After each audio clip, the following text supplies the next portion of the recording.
गुरुदेवो महेश्वरा गुरु साक्षात् परब्रह्म तस्मै श्री गुरुवे नमः। अखंड मंडलाकारं व्याप्तेन चराचरं तत्पदं दर्शितं देवं तानमामि गुरुदेव। बोल गुरु भगवान की जय। ओम गजाननं भूतगणादिसेवितं कपित्तजम्बूफलचारुभक्षणम् उमासुतं शोकविनाशकारिकं नमामि विघ्नेश्वरपादपङ्कजम्। बोल गणपति गजानन भगवान की जय। सर्वमंगल मंगल्ये शिवे सर्वार्थ साधिके शरण्ये त्र्यंबके गौरी नारायणी नमस्तुते। शरणागत दीनार्थ परित्राण प्राणे सर्वशास्त्र हरि देवी नारायणी नमस्तुते। बोल जगदम्बा रानी की जय। कर्पूर गौरम करुणावतारम संसारिचारं भुजगेन्द्रहारं सदा वसन्तं हृदयारविन्दे भवं भवानी सहितं नमामि। भवं भवानी सहितं नमामि।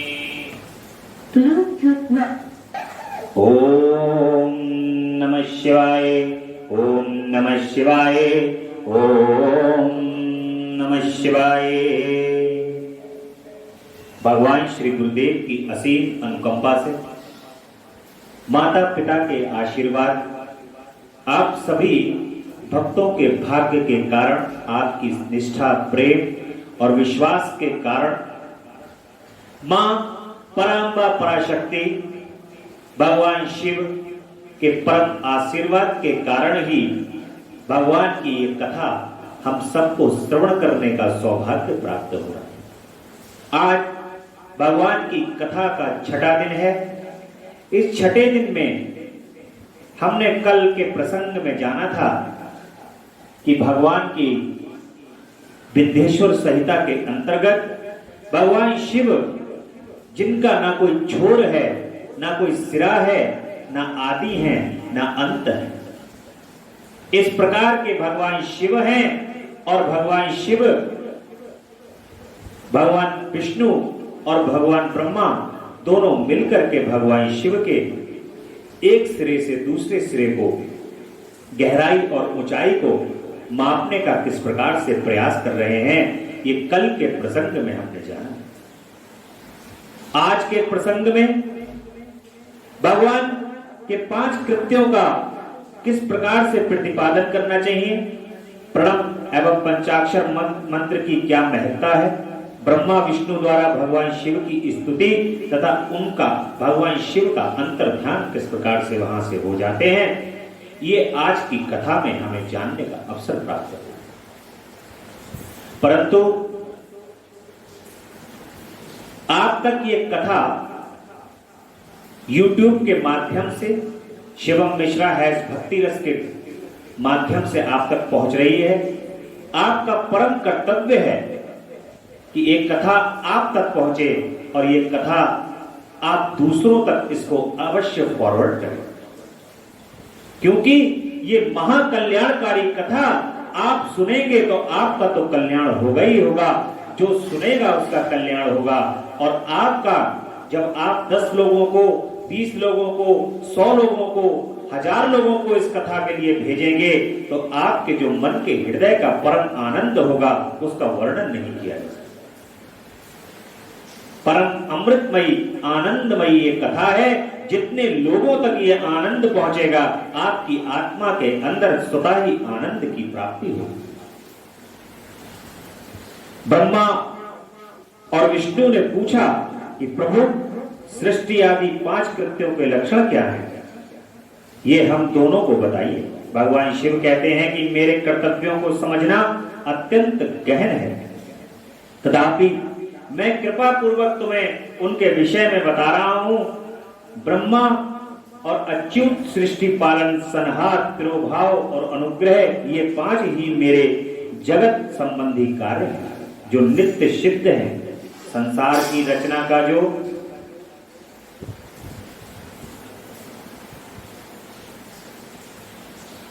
आरंभ है उसी को सर्ग या सृष्टि कहते हैं। मुझ में पालित होकर सृष्टि का सुस्थिर रूप से रहना ही उसकी स्थिति है। उसका विनाश ही संहार है। प्राणों के उत्क्रमण को तिरोभाव कहते हैं। इन सबसे छुटकारा मिल जाना ही मेरा अनुग्रह है। इस प्रकार मेरे 5 कृत्य हैं। सृष्टि आदि जो 4 कृत्य हैं वे संसार का विस्तार करने वाले हैं। 5वां कृत्य अनुग्रह मोक्ष हेतु है।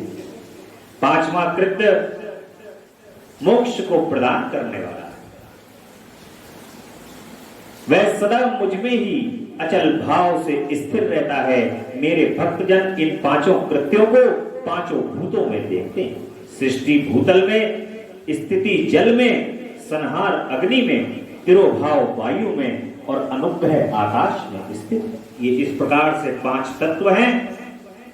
जिन 5 तत्वों को मिलाकर के हमारा यह शरीर बना। पृथ्वी से सबकी सृष्टि होती है, जल से सबकी वृद्धि होती है एवं जीवन रक्षा होती है। आग सबको जला देती है, वायु सबको एक स्थान से दूसरे स्थान को ले जाती है और आकाश सबको अनुग्रहित करता है। विद्वान पुरुषों को यह विषय इसी रूप में जानना चाहिए। इन 5 कृत्यों का भार वहन करने के लिए ही मेरे 5 मुख हैं। 4 दिशाओं में 4 मुख हैं और उनके बीच में 5वां मुख है। पुत्रों, तुम दोनों ने तपस्या करके प्रसन्न हुए मुझ परमेश्वर से सृष्टि और स्थिति नामक 2 कृत्य प्राप्त किए। ये दोनों तुम्हें रुद्र और महेश्वर में 2 अन्य उत्तम कृत्य संहार और तिरोभाव मुझसे प्राप्त किए हैं। परंतु अनुग्रह नामक कृत्य दूसरा कोई नहीं पा सकता। रुद्र और महेश्वर अपने कर्म को भूले नहीं हैं, इसलिए मैंने उनके लिए अपनी समानता प्रदान की। बेरूप, वेश, कृत्य, वाहन, आसन और आयुध आदि में मेरे समान है।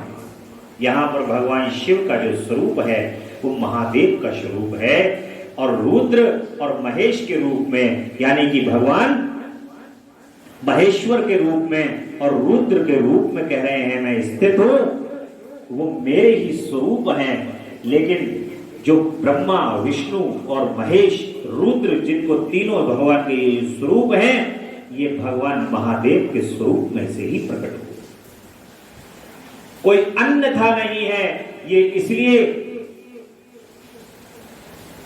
ये प्रणवाक्षर के मध्य ये तीनों एका, ये तीनों ही भगवान के जो स्वरूप हैं, ये प्रणवाक्षर के मध्य ये सब एक ही हैं, ऐसा कहा जा रहा है। और भगवान महादेव के अंदर से प्रकट हुई पूरी सृष्टि है। ये परम आत्मा, परम तत्व जो आपके शरीर को भी चला रही है, ये भी यदि आप भोलेनाथ का स्मरण कर लें, परम शक्ति का स्मरण कर लें, तो ये इसमें से निकलने वाली आत्मा भी महादेव में समाहित हो जाती है। उसी को मोक्ष और मुक्ति कहा जाता है। आयुध आदि मेरे आसन हैं। मैंने पूर्व काल में अपने स्वरूप भूत मंत्र का उपदेश किया है, जो ओंकार के रूप में प्रसिद्ध है। वह मंगलकारी, महामंगलकारी मंत्र है। सबसे पहले मेरे मुख से ओंकार प्रकट हुआ। भगवान शिव के मुख से ओंकार प्रकट हुआ।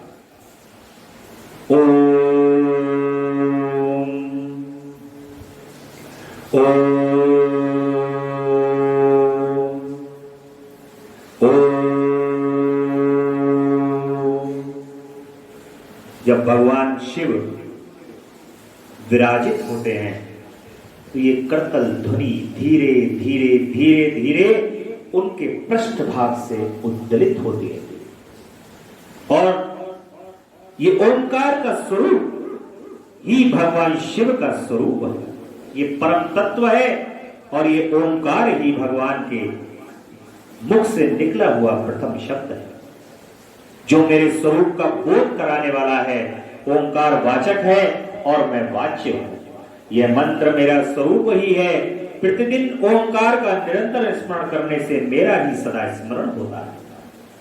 ओम ओम रटते रटते रटते रटते ओम ओम ओम, इस प्रकार से जो ओम ओम ओम का जाप करता है, ओम हर शब्द में ओम लगाता है, उसको भगवान शिव की प्राप्ति हो। मेरे उत्तरवर्ती मुख से अकार का, पश्चिम मुख से उकार का, दक्षिण मुख से मकार का और पूर्ववर्ती मुख से बिंदु का तथा मध्यवर्ती मुख से नाद का प्राकट्य हुआ। इस प्रकार 5 अवयवों से युक्त ओंकार का विस्तार हुआ है। इन सभी अवयवों से एकीकृत होकर वह परम ओम नामक एक अक्षर हो गया। यह नाम रूपात्मक सारा जगत तथा वेद उत्पन्न स्त्री पुरुष वर्ग रूप दोनों कुल द्वारा प्रणव मंत्र से व्याप्त है। यह मंत्र शिव और शक्ति दोनों का बोधक है। ओम शब्द यदि आप बोलते हैं तो इस ओम शब्द को बोलने से माता जगदम्बा अम्बा पराशक्ति और भगवान शिव दोनों का बोध हो। इसी से पंचाक्षर मंत्र की उत्पत्ति हुई है, जो मेरे सकल रूप का बोधक है एवं आकार आदि क्रम से, मकार आदि क्रम से क्रमशः प्रकाश में आया है। ओम नमः शिवाय, ये पंचाक्षर मंत्र है। ओम नमः शिवाय, ओम नमः शिवाय, ओम नमः शिवाय। इस पंचाक्षर मंत्र से मात्र का वर्ण प्रकट हुआ। जो 5 भेद वाले हैं उसी से सिरो मंत्र सहित त्रिपदा गायत्री का प्राकट्य हुआ है। उस गायत्री से संपूर्ण वेद प्रकट हुए हैं और उन वेदों से करोड़ों मंत्र निकले हैं। उन मंत्रों से भिन्न भिन्न कार्यों की सिद्धि होती है, परंतु इस प्रणव एवं पंचाक्षर मंत्र से संपूर्ण मनोरथों की सिद्धि होती है। इस मंत्र समुदाय से भोग और मोक्ष दोनों सिद्ध हो। जो ओम नमः शिवाय का प्रतिदिन जाप करता है, भगवान शिव के इस पंचाक्षर मंत्र का प्रतिदिन जाप करता है, ऐसा शिव पुराण के माध्यम से भगवान शिव स्वयं कह रहे हैं कि हे ब्रह्मा जी और विष्णु जी, इस मंत्र का जाप करने से मोक्ष और काम मोक्ष यानी कि दोनों ही सिद्धियां, भोग जिसको भोग बोलते हैं, भोग की और मोक्ष की दोनों की सिद्धि हो जाती है। भोग का मतलब है आप पृथ्वी पर रह करके जितने भोग भगवान से चाहते हैं, भगवान से जो भी वरदान चाहते हैं, वो वरदान यहाँ पर आप इस पंचाक्षर मंत्र का जाप करने से प्राप्त कर सकते हैं। और मोक्ष का मतलब है आप परम आनंद को प्राप्त करते हुए अपनी आत्मा को भगवान शिव के अंदर अंत काल में विलय कर लें। यह मोक्ष है। मेरे सकल स्वरूप से संबंध रखने वाले सभी मंत्रराज साक्षात भोग प्रदान करने वाले और शुभकारक।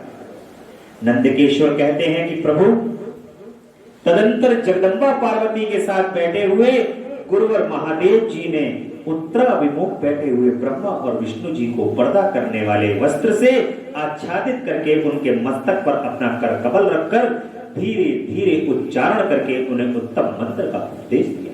भगवान विष्णु और भगवान ब्रह्मा जी के शीश पर हाथ रखकर भगवान शिव गुरु के स्वरूप में उन्होंने ओम नमः शिवाय, ओम नमः शिवाय, ओम नमः शिवाय, ये पंचाक्षर मंत्र गुरु दीक्षा के रूप में भगवान विष्णु और ब्रह्मा जी को प्रदान कर दिया।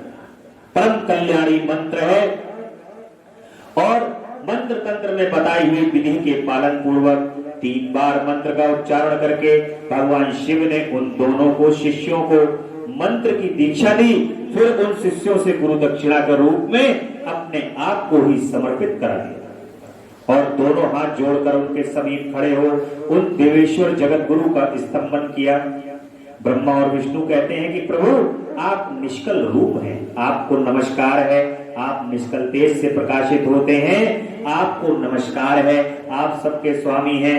हे प्रभु आपको बारंबार नमस्कार है, आप सर्वात्मा को नमस्कार है, आपका अथवा सकल स्वरूप आप महेश्वर को नमस्कार है, आप प्रणव के वाच्यार्थ हैं, आपको नमस्कार है प्रभु, आप प्रणव लिंग वाले हैं, आपको नमस्कार है। सृष्टि का पालन सनहार तिरुभाव और अनुग्रह करने वाले हैं। हे प्रभु, आपको बारंबार नमस्कार है। आपके 5 मुख हैं, आप परमेश्वर को हमारा नमस्कार है।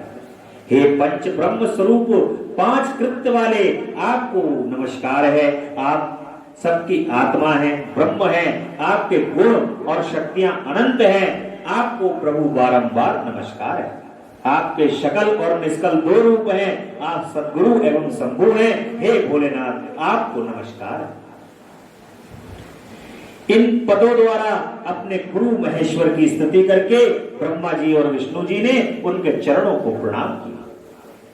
महेश्वर कहते हैं कि आर्द्रा नक्षत्र से युक्त चतुर्दशी को प्रणव का जप किया जाए तो वह अक्षय फल देने वाला होगा। सूर्य की कांति से युक्त महा आर्द्रा नक्षत्र में एक बार किया हुआ प्रणव जप कोटि गुना जप का फल प्रदान करता है।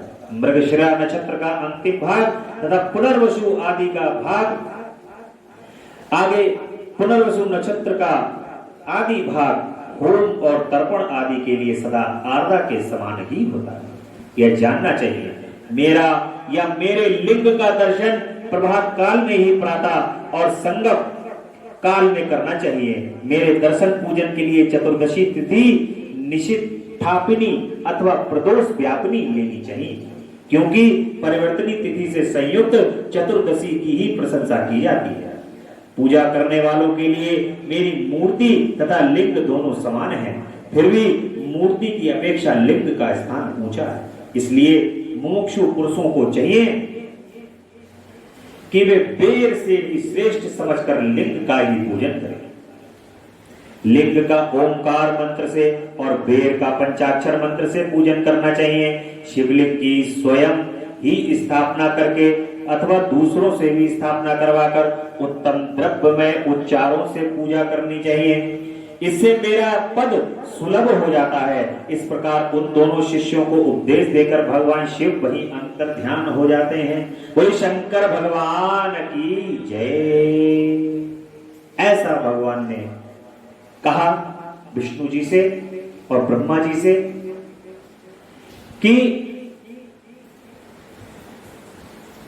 पंचाक्षर मंत्र से मेरा पूजन करना चाहिए और शिवलिंग की स्थापना करके उसका अवश्य पूजन करना चाहिए। उससे समस्त पापों का विनाश होता है और व्यक्ति मोक्ष को प्राप्त करता है। शिवलिंग की स्थापना और उसके लक्षण पूजन की विधि का वर्णन तथा शिव पद की प्राप्ति कराने वाले सत्कर्मों का किस प्रकार से विवेचन किया गया है, ये आपको आगे की कथा में सुनने को प्राप्त होगा। ऋषियों ने पूछा कि सूत जी, शिवलिंग की स्थापना कैसे करनी चाहिए, उसका लक्षण क्या है तथा उसकी पूजा कैसी करनी चाहिए, किस काल में करनी चाहिए और किस द्रव्य के द्वारा उसका निर्माण होना चाहिए। सूत जी कहते हैं कि महर्षियों, मैं तुम लोगों के लिए इस विषय का वर्णन करता हूं, ध्यान देकर सुनो और समझो। अनुकूल एवं शुभ समय में किसी पवित्र तीर्थ में नदी आदि के तट पर रुचि के अनुसार ऐसी शिवलिंग की स्थापना करनी चाहिए जहां नित्य पूजन हो सके। किसी भी नदी के किनारे, सरोवर के किनारे भगवान शिव की यदि आप कोई अनुष्ठान करने वाले हैं, उनका पूजन करने वाले हैं, तो वहां पर भगवान शिव का शिवलिंग का स्थापना करनी चाहिए और नित्य पूजन करना चाहिए। ऐसा नहीं है कि भगवान का आपने स्थापना कर दी और स्थापना करने के बाद भगवान के लिए छोड़ दिया कि प्रभु आप तो सर्वव्यापी हैं, सब जगह हैं, अब पूजा तो आज आपकी हमने मन से कर ली है, कल से आप देख लियो। लेकिन भगवान को जिस आदर और सत्कार के साथ आपने बुलाया है, उनको जिस प्रकार से आपने आमंत्रित किया है, आपका परम कर्तव्य है कि उनका सेवा सत्कार का जो सौभाग्य उन्होंने आपको प्रदान किया है, वो सेवा और सत्कार आप प्रतिदिन मन लगा करके करें। ऐसे ही भगवान की कृपा होती है, तभी प्राप्त होता है। अनुकूल एवं शुभ समय में जहां नित्य पूजन हो सके, पार्थिव द्रव्य से, जलमय द्रव्य से अथवा तेजस पदार्थ से अपनी रुचि के अनुसार कल्पोक्त लक्षणों से युक्त शिवलिंग का निर्माण करके उसकी पूजा करने से उपासक को उस पूजन का पूरा फल प्राप्त होगा। संपूर्ण शुभ लक्षणों से युक्त शिवलिंग की यदि पूजा की जाए तो वह तत्काल पूजा का फल देने वाली होती है। यदि चल प्रतिष्ठा करनी हो तो इसके लिए छोटा सा शिवलिंग अथवा विग्रह श्रेष्ठ माना गया, और यदि अचल प्रतिष्ठा करनी हो तो स्थूल शिवलिंग अथवा विग्रह इच्छा माना गया है। उत्तम लक्षणों से युक्त शिवलिंग की पीठ सहित स्थापना करनी चाहिए। शिवलिंग का पीठ मंडलाकार यानी गोल होना चाहिए। चौकोर, त्रिकोण अथवा खाट के पाए की भांति ऊपर नीचे मोटा और बीच में पतला होना चाहिए। ऐसा लिंग पीठ महान फल देने वाला। पहले मिट्टी से, प्रस्तर आदि से अथवा लोहे आदि से शिवलिंग का निर्माण करना चाहिए। जिस द्रव्य से शिवलिंग का निर्माण हो उसी से उसका पीठ भी बनाना चाहिए। यदि यही स्थावर अचल प्रतिष्ठा वाले शिवलिंग की विशेष बात है, चल प्रतिष्ठा वाले शिवलिंग भी लिंग और पीठ का एक ही उपादान होना चाहिए। किंतु बाण लिंग के लिए यह नियम बिल्कुल नहीं है। बाण लिंग का मतलब है कि जो नर्मदा नदी से नर्मदेश्वर आप लेकर के आ रहे हैं और आपके अंगूठे के बराबर जो भगवान शिव हैं वो बाण लिंग है।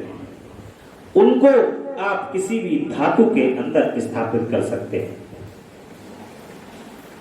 इससे कम लंबाई हो, बाण लिंग के लिए ये नियम नहीं है। लिंग की लंबाई निर्माणकर्ता या स्थापना करने वाले यजमान के 12 अंगुल के बराबर होनी चाहिए। ऐसे ही शिवलिंग को उत्तम कहा गया है। इससे कम लंबाई हो तो फल में कमी आ जाती है, अधिक हो तो कोई दोष की बात नहीं। चरलिंग भी वैसा ही नियम है। उसकी लंबाई कम से कम कर्ता के 1 अंगुल के बराबर होनी चाहिए। उससे छोटा होने पर अल्प फल मिलता है, किंतु उससे अधिक होना दोष की बात बिल्कुल नहीं।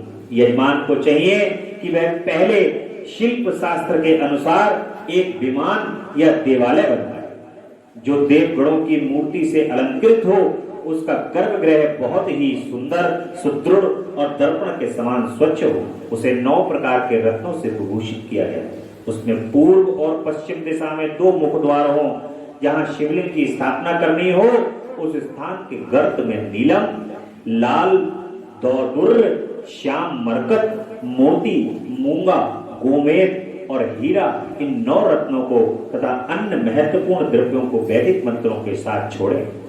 सदोजात आदि 5 वैदिक मंत्रों द्वारा शिवलिंग का 5 स्थानों से क्रमशः पूजन करके अग्नि से हविष्य की अनेक आहुतियां दें और परिवार सहित मेरी पूजा करके गुरु स्वरूप आचार्य को धन से तथा भाई बंधुओं को मनचाही वस्तुओं से संतुष्ट करें।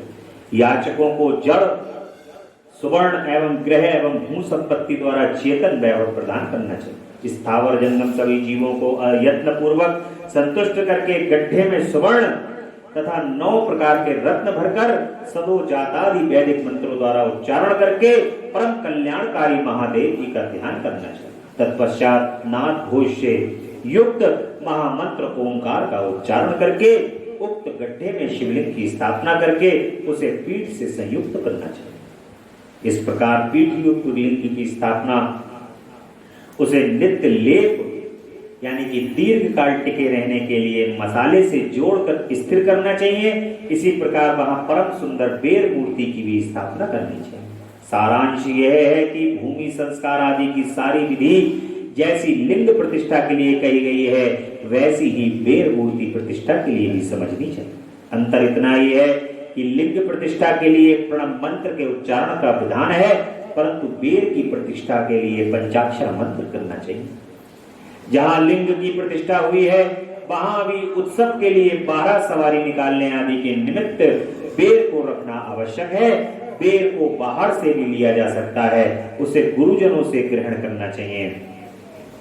बाह्य बेर वही लेने योग्य है जो साधु पुरुषों के द्वारा पूजित। इस प्रकार लिंग में बेर में भी हुई महादेव की पूजा शिव पद प्रदान को करने वाली है। स्थावन और जंगम भेद से लिंग भी 2 प्रकार का कहा गया है। वृक्ष लता आदि को स्थावर लिंग कहते हैं और कृमि कीट आदि को जंगम लिंग कहते हैं। स्थावर लिंग के सींचने आदि के द्वारा सेवा करनी चाहिए और जंगम लिंग को आहार एवं जल आदि देकर के तृप्त करना चाहिए। उन स्थावर जंगम लिंगों को सुख पहुंचाने से अनुरक्त होना भगवान शिव का पूजन है, ऐसा विद्वान पुरुष मानते हैं। जो चराचर जीवों को भगवान शंकर के प्रतीक मानकर उनका पूजन करते हैं, सबको प्रत्येक भगवान के भक्त को उनका पूजन करना चाहिए। इस तरह महालिंग की स्थापना करके विविध उपचारों द्वारा उनका पूजन,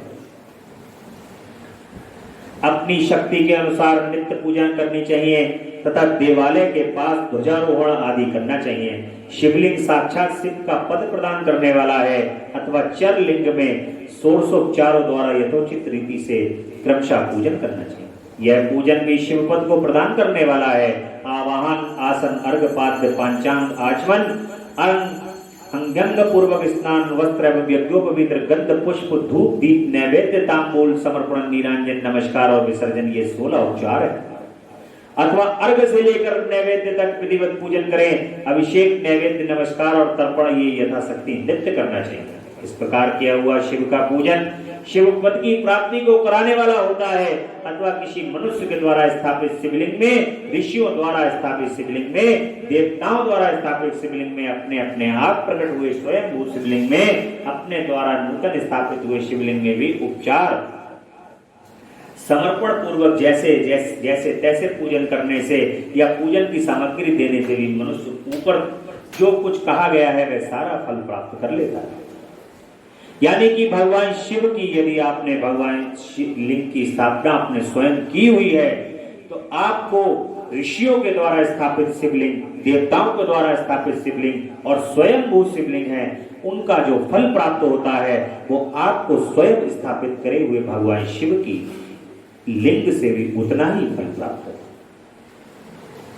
क्रमशः परिक्रमा और नमस्कार करने से भी शिवलिंग शिव पद की प्राप्ति को कराने वाले हैं। यदि नियम पूर्वक शिवलिंग का दर्शन मात्र कर लिया जाए तो वह भी कल्याणप्रद होता है। देखिए, आप हर एक के लिए अलग अलग पूजन है। कुछ लोग ऐसे हैं जिनका पूजा पाठ में मन ही नहीं लगता। यदि जिन लोगों को पूजा पाठ में मन नहीं लगता वो कम से कम भगवान के मंदिर में जाकर के भगवान को एक बार नमस्कार तो कर सकते हैं। इतना तो बनता है। यदि आपने सनातन धर्म जैसे महान धर्म को ग्रहण कर रखा है, सनातन धर्म, यदि आप सनातनी हैं, आप भगवान में आस्था, अपने प्रभु, अपने भगवान शिव में आस्था रखने वाले हैं, तो आपको मंदिर में एक बार अवश्य जाना चाहिए। पूरे दिन में सुबह सबसे पहले सारे कार्य छोड़ करके सबसे पहले आपको भगवान को मंदिर में जाकर के नमस्कार अवश्य करना चाहिए। आपके भगवान को जाकर के नमस्कार करने से आपके करोड़ों करोड़ों पाप नष्ट हो जाते हैं। इसका शायद आपको ज्ञान नहीं होगा, परंतु जो व्यक्ति जिनको अनुभव है, जो नित्य मंदिर जाते हैं, भगवान को प्रणाम करते हैं, उनको पता है कि भगवान किस प्रकार से कब कहां कृपा कर दें, कुछ पता नहीं होता। भगवान को नमस्कार करने से वो प्रसन्न होते हैं। ऐसा शिव पुराण में कहा गया है कि जब आपसे कुछ भी ना हो सके तो मंदिर जाकर के प्रभु के शिवलिंग को प्रणाम ही कर लो। वैसे तो एक लोटा जल ले जाकर के भगवान अभिषेक प्रिय हैं, उनको अभिषेक अत्यंत प्रिय है। एक लोटा चढ़ाने से ही भगवान भोलेनाथ इतना प्रसन्न हो जाते हैं कि वो आपका पूर्ण करने आता है। तो भगवान को अवश्य दर्शन हो सके तो उनका अभिषेक प्रतिदिन करना चाहिए और वह कल्याणप्रद होता है। मिट्टी, आटा, गाय के गोबर, फूल, कनेर का पुष्प, फल, गुड़, मक्खन, भस्म अथवा अन्न से भी अपनी रुचि के अनुसार शिवलिंग बनाकर तदनुसार उसका पूजन करना चाहिए। अथवा प्रतिदिन 10,000 प्रणव मंत्र का जप करें अथवा दोनों संख्याओं को एक एक सहस्त्र प्रणव का जप किया जा सकता है। यह क्रम भी शिवपद की प्राप्ति को कराने वाला, ऐसा जानना चाहिए। जब काल में मकरांत प्रणव का उच्चारण मन की शुद्धि करने वाला है। समाधि में मानसिक जप का विधान है तथा अन्य समय में भी उपांशु जप ही करना चाहिए। नाद और बिंदु से युक्त ओंकार के उच्चारण को विद्वान पुरुष समान प्रणव कहते हैं। यदि प्रतिदिन आदर पूर्वक 10,000 पंचाक्षर मंत्र का जप किया जाए अथवा दोनों संख्याओं के समय में एक सहस्त्र ही जप किया जाए तो उससे शिव पद की प्राप्ति कराने वाला समझना चाहिए। ब्राह्मणों के लिए आदि में प्रणव से युक्त पंचाक्षर मंत्र अच्छा बताया गया है। कलश से किया हुआ स्नान, मंत्र की दीक्षा, मातृकाओं का न्यास, सत्य से पवित्र अंतःकरण वाला ब्राह्मण तथा ज्ञानी गुरु, इन सबको उत्तम माना गया है। द्विजों के लिए नमः शिवाय का उच्चारण का विधान है। द्विजतरों के लिए अंत में नमः पद के प्रयोग की विधि है, अर्थात वे शिवाय नमः इस मंत्र का उच्चारण करें। स्त्रियों के लिए भी कहीं कहीं विधि पूर्वक नमोस्तुतम उच्चारण विधान, अर्थात वे भी नमः शिवाय नमः का ही जाप करें। कोई ऋषि ब्राह्मण की स्त्रियों के लिए नमः पूर्वक शिवाय के जप की अनुमति देते हैं, अर्थात वे नमः शिवाय का जाप करें। पंचाक्षर मंत्र का 5 करोड़ जप करके मनुष्य भगवान सदा शिव के समान हो जाता है। जो शिव के समान हो जाए ऐसे 5 करोड़ भगवान के मंत्र का जो जाप कर लेता है उसको भगवान शिव के समान समझा जाए।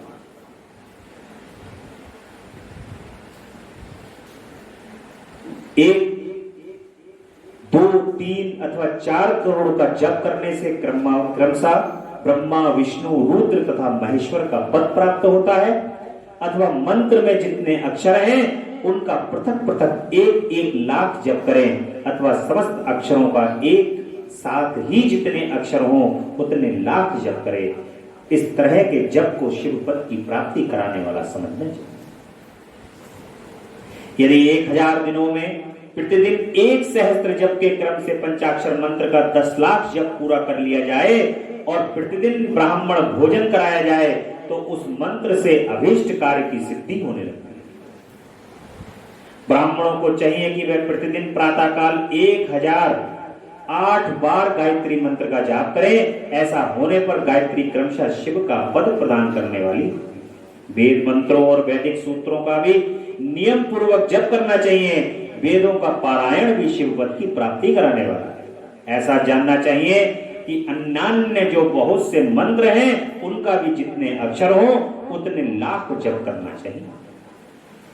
इस प्रकार से जो यथाशक्ति जप करता है वह क्रमशः शिव पद और मोक्ष को प्राप्त कर लेता है। अपनी रुचि के अनुसार किसी एक मंत्र को अपनाकर मृत्यु पर्यंत प्रतिदिन उसका जप करना चाहिए, अथवा ओम का इस मंत्र का प्रतिदिन 1 सहस्त्र जप करना चाहिए। ऐसा करने पर भगवान शिव की आज्ञा से संपूर्ण मनोरथों की सिद्धि होती है। जो मनुष्य भगवान शिव के लिए फुलवाड़ी या बगीचे आदि लगाता है तथा शिव के सेवा कार्य के लिए मंदिर में झाड़ू और वहां पर पोछा आदि की व्यवस्था करता है, वह इस पुण्य कर्म को करके शिव पद को प्राप्त कर लेता है। कितने भगवान सरल, जो भगवान के मंदिर में सेवा कर रहा है, झाड़ू बुहारी कर रहा है, पोछा लगा रहा है, भगवान कह रहे हैं कि मैं उसको बहुत ही आसानी से प्राप्त हो जाऊंगा। सेवा, शिव के सेवा कार्य के लिए जो कार्य करेगा उसको भी शिव अपना पद प्रदान कर देगा। भगवान शिव जो काशी आदि क्षेत्र है उसमें भक्ति पूर्वक नित्य निवास करते, वह जड़ चेतन सभी को भोग और मोक्ष को देने वाले होते हैं। अतः विद्वान पुरुष को भगवान शिव के क्षेत्र में आमरण निवास करना चाहिए। ऐसा विधान है जहां पर भगवान का निवास है, भगवान शिव का, वहां पर 1 रात्रि अवश्य रुकना चाहिए। जहां भी भगवान के ज्योतिर्लिंग हैं वहां ज्योतिर्लिंग में भगवान के दर्शन करने के लिए आप जाइए, भगवान के दर्शन करिए और रात्रि में निवास करिए, क्योंकि भोलेनाथ अपने अपने सभी स्थान पर निवास करते हैं, विचरण करते हैं।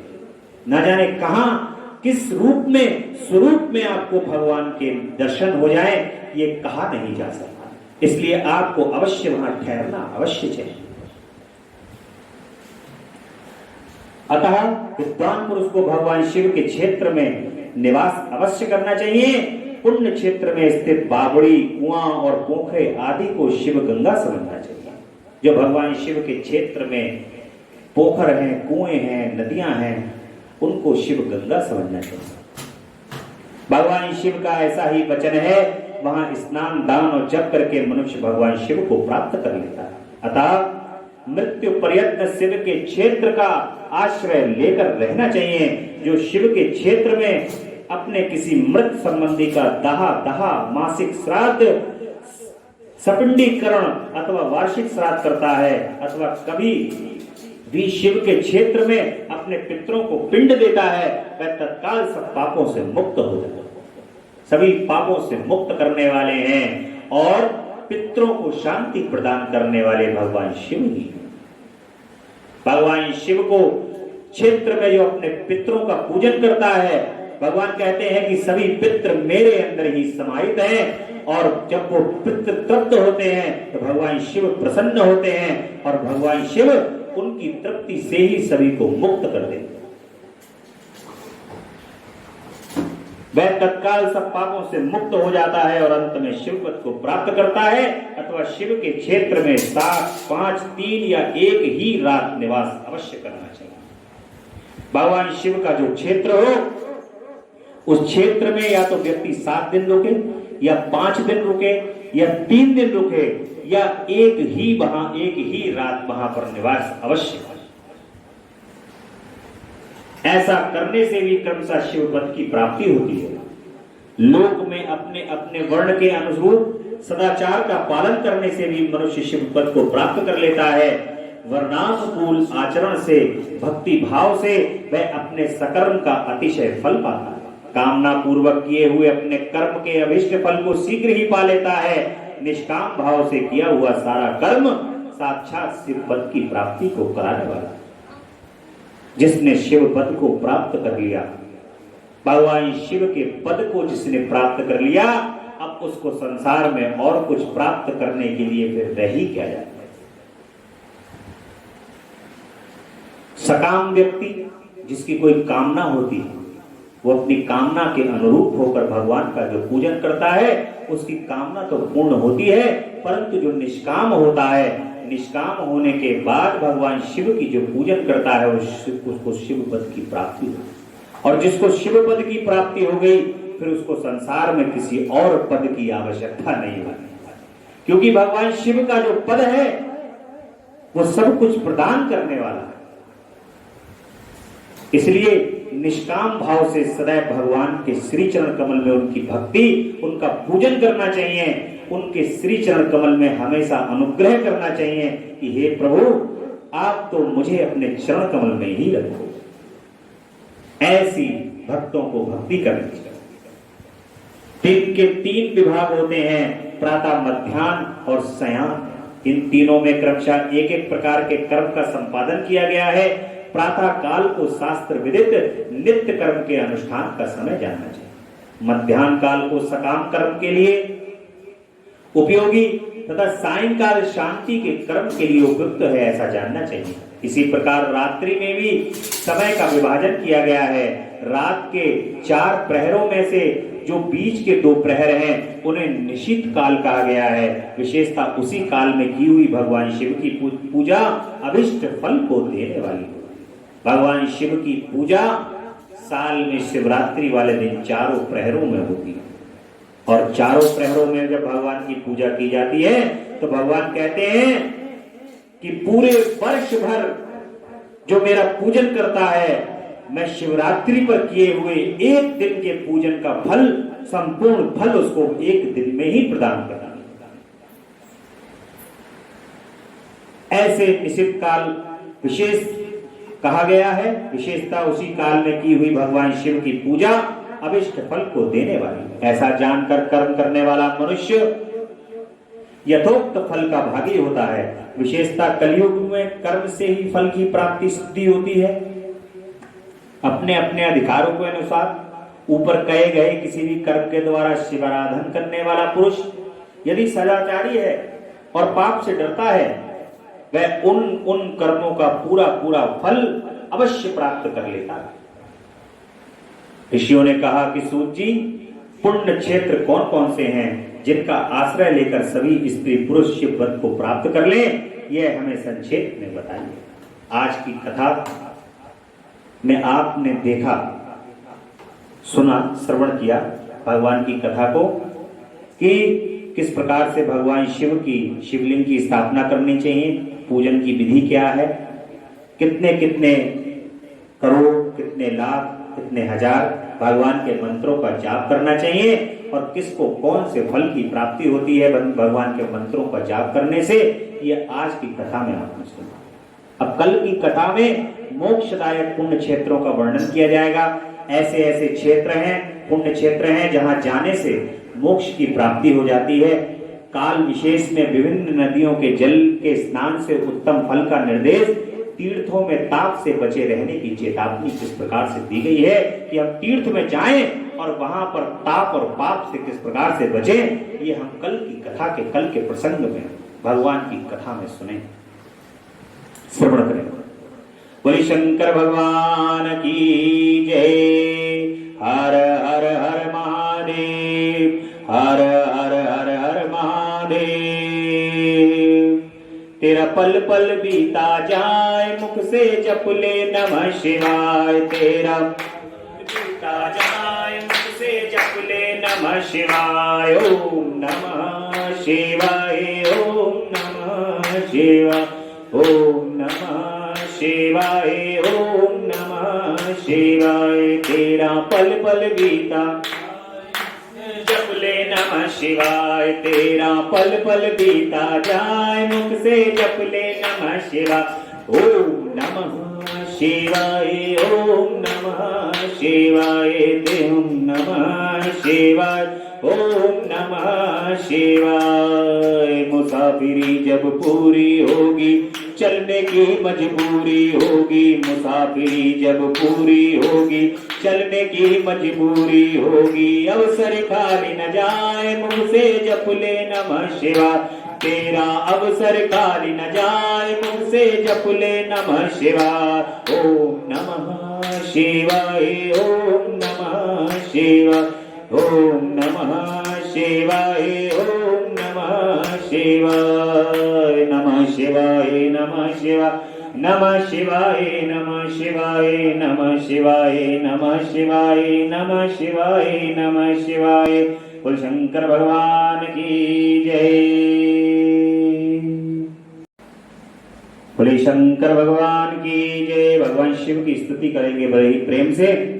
जय अविनाशी, जय कैलाशी, शंकर शंभु हरे हरे। करे स्तुति हम भूतेश्वर, जगवंदन से डरे डरे। ना जाने हम रूप तुम्हारा, ना स्वरूप ही पहचाने। जान सके ना ब्रह्मा विष्णु, हम माया कैसे जाने। लेकिन इतना सुनते आए, तुम हो सर्प जटाधारी। 3 लोक 14 भुवनों के पिता आप हैं भंडारी। विचरण करते आप सदाई, बैल पीठ पर चढ़े चढ़े। जय अविनाशी शंभु हरे हरे। तुमको गणदानी दाता सारा ही संसार कहे। शेष बांसुरी बेणी बांधे, ऊपर गंगे धार बहे। अर्ध चंद्रमा से माथे पर झरझरे अमृत झरता है। आदि अनादि अनंत शिव, नहीं जन्मता मरता है। 11 रुद्र 18 सूरज परिक्रमा दे खड़े खड़े। जय अविनाशी, जय कैलाशी, शंकर शंभु हरे हरे। 14 विश्वे देव पवन, 49 तुम्हारे दास रहे। 7 समुद्र गरुण गायत्री का तुम्हें आवास कहे। फिर भी भस्म रमाए तन में रुंड मुंड मालाधारी। 3 लोक चरणों में रखते भोले शंकर शुभकारी। प्रखर जाप कर नमः शिवाय, प्रखर जाप कर नमः शिवाय, प्रखर जाप कर नमः शिवाय। पारे उतर गए बड़े बड़े, पारे उतर गए बड़े बड़े। जय अविनाशी, जय कैलाशी, शंकर शंभु हरे हरे। जय अविनाशी, पार्वती माँ उमा भवानी, गिरिजा गौरी संग रहे, कानन कुंडल शूल कमंडल रमे भभूति अंग रहे। रिद्धि सिद्धि धन देने वाले, रिद्धि सिद्धि धन देने वाले, सारे संकट दूर करो। निसंतानों को संताने, निर्धन के भंडारे भरो। मांग रहे वरदान आपकी, मांग रहे वरदान आपकी, चरण शरण में पड़े पड़े। विनाशी जय कैलाशी शंकर शंभु हरे हरे, जय अविनाशी जय कैलाशी शंकर शंभु हरे हरे। करे स्तुति हम भूतेश्वर जगबंधन से डरे डरे। बोले शंकर भगवान की जय।